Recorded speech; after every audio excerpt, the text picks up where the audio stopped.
What's going on YouTube? Today I wanted to make a video for those that are a little bit newer to Siege and help you understand the basics and fundamentals of Siege. Today I'm just going to cover the attacking side. I will make another video on the defending side later.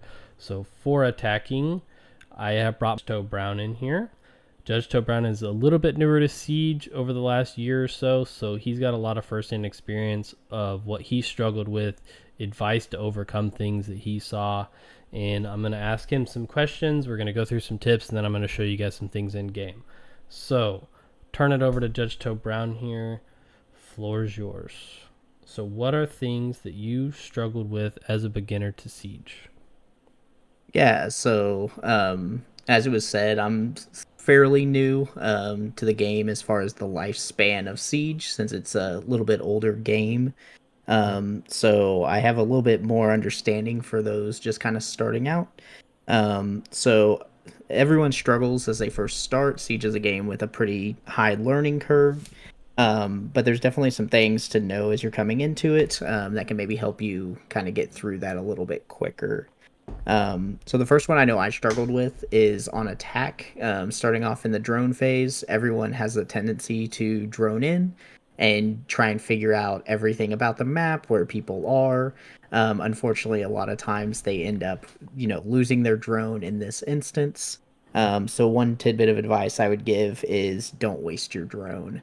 You don't have to leave it outside, but at the same time, don't just drive it into sight to where it gets destroyed. Having those later on will definitely help you and your team. Absolutely. Why droning is so important in Siege. So are you holding an angle on this? Where you at? So if you're going to take map control, this is why you want to drone, because you go to swing this, someone could be holding a little pixel there and you would not know that and you would die. So use your drone instead of face checking. So you can peek, you can see that guy there. So you know somebody's holding that top angle there. Now, if you want to worry about your flank and stuff like that, find a place to have a drone to watch your flank. Flank drones are really, really important. The reason why you would have a flank drone is if you're here, somebody can watch this drone and see if anybody is flanking you, such as this Cade that will be coming around. And so now you know there's somebody flanking, so you can get off cameras, hold an angle, get yourself a free kill. Drones are important. Importante. The next one is don't get too kill focused. Siege is a tactical game. A lot of people play it for the kind of the long con with the rounds. It's not a Call of Duty. It's not all about running in and getting, kills right away. Though sometimes that can be a strategy. I would definitely encourage playing with your team. A lot of times people run in, and if they die real quick, your team is now at a disadvantage. Even if you get a kill, if you get killed back pretty quick, your team's now down a person, and they might still be going against 5 people worth of defense utility, which can still put you at a disadvantage, especially if there's a lot of traps. Yeah, I want to say too, you're gonna be really bad at Siege at the beginning, especially mechanically, because there's such a different aspect of Siege with the lean mechanics in the one shot headshot. So do not be discouraged if your kill death is not god tiered and you are just the best player in Siege. Like, it is okay to struggle, it's okay to be bad. So I just want to add that little tidbit in. The next one I would say is communicate. I know this is something I struggled with when I first came in because I knew nothing about the maps. I didn't know the call outs. I felt like I was just absolutely lost. And because of that, I didn't want to talk in chat a whole lot. I didn't even half the time want to type something out in the text chat, but communicate with your team. A lot of people will be willing to help if you ask where rotate needs to go or how they want it set up. But if you stay silent, you don't learn, and sometimes it can hinder your team. So definitely communicating is a big part of Siege. So to touch on that, learning callouts is the biggest thing. So your fear of being wrong on a call out. Sometimes giving a call out and giving the wrong call out is almost worse than not giving a call out at all. So trying to learn the maps and learn the call outs. You have a little compass at the bottom of your screen, and it will actually tell you the name of the room. So at minimum, when you die, you can see like, okay, I died in this room, and you can give that call out. Make sure your mic is on push to talk to.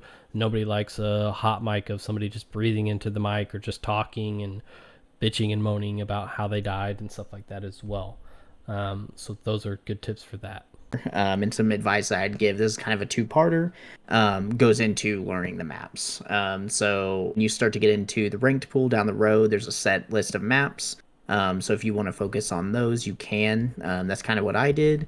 But learning the map, which kind of comes twofold. The first part is just learning the map. Just like with any game, it can be a struggle when you get into a new map and you're having to learn where things are and where you spawn, where you need to go. So take that time. Terrace Hunt's a great way to do that. Just walk through. You can work on some mechanics while you're going through it and also get to know maps. And then two, looking at the bottom of your screen by the compass, you'll see a name. So even just learning those names and kind of training yourself as you walk through the rooms and you learn the map, what those rooms are called.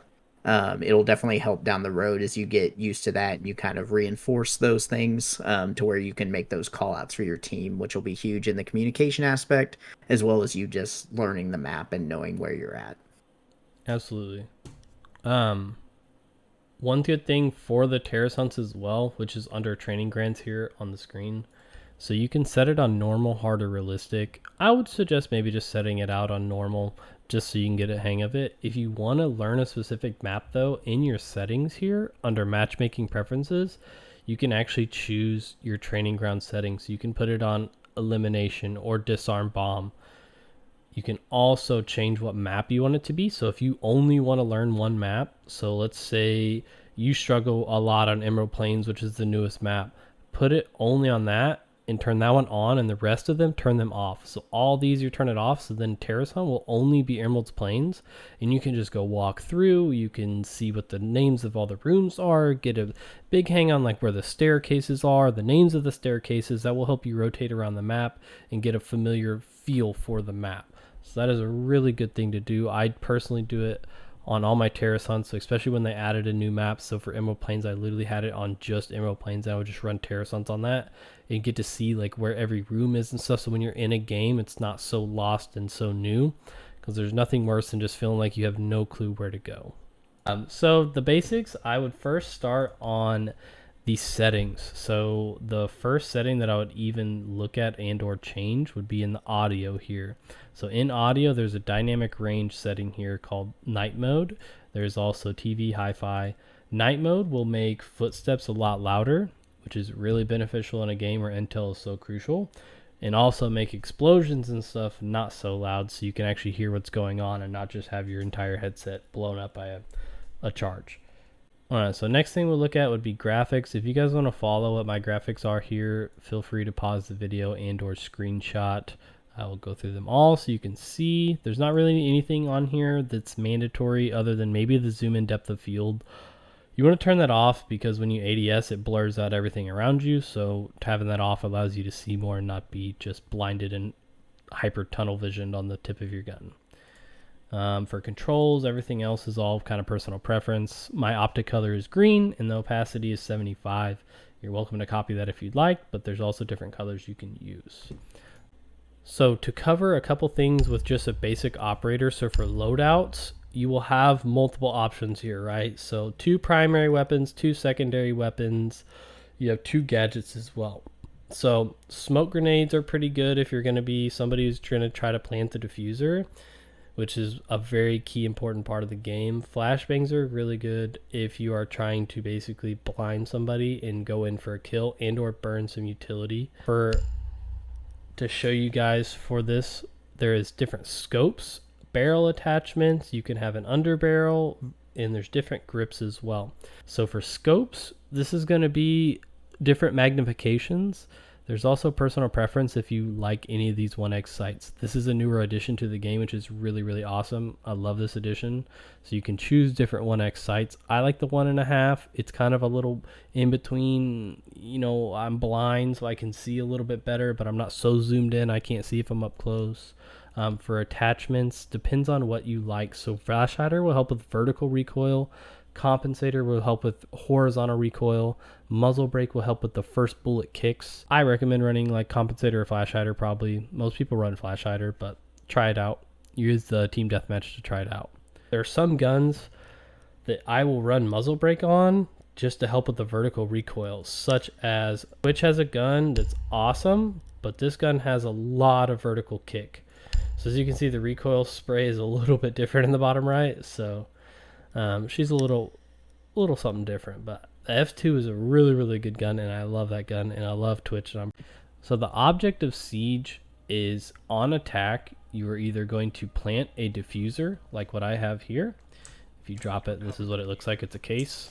So you have the diffuser picked up. You want to find the bomb site and defuse the bomb, and or kill everybody that's on the defense. You have to either do one or the other in order to win the round.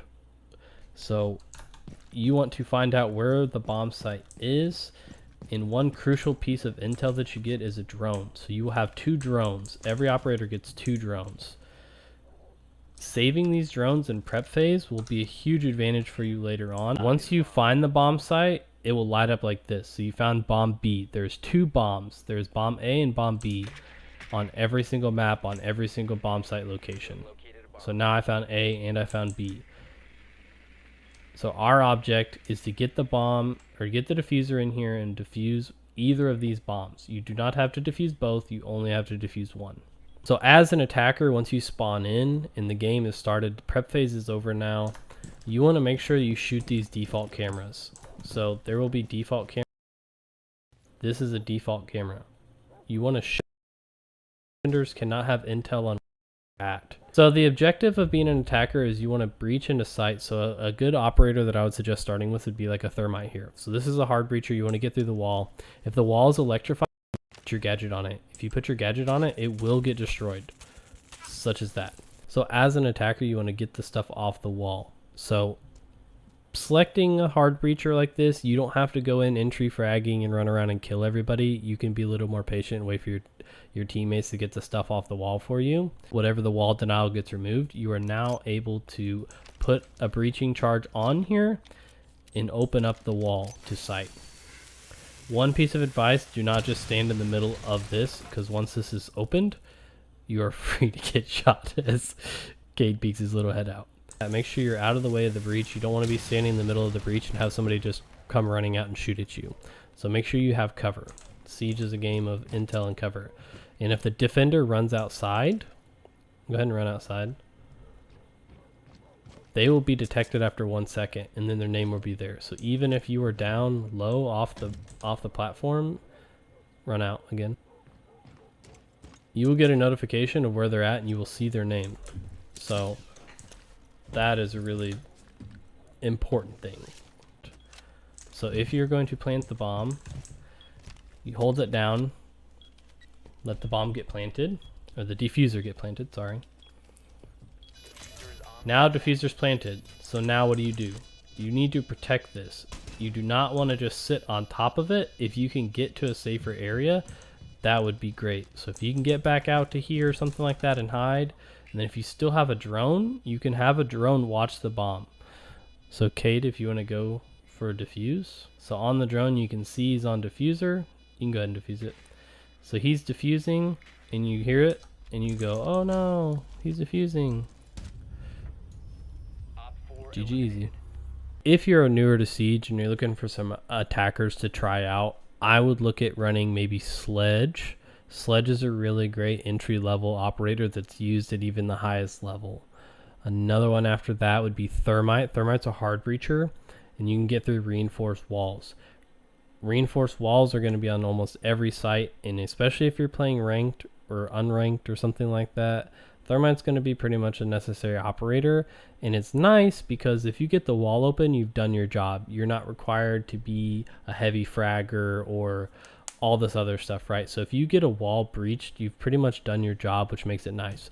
Sledge, your job is to just kind of open up some doorways, or there's going to be some barricades you can hit with a sledgehammer. It's pretty easy to get used to and use. Another operator would be Finka. So Finka has an adrenal surge. She gets 3 of them. She will heal all of your teammates. So that's just really beneficial. If you stay alive and your teammates get hurt or they get downed, you can actually revive them if they're knocked.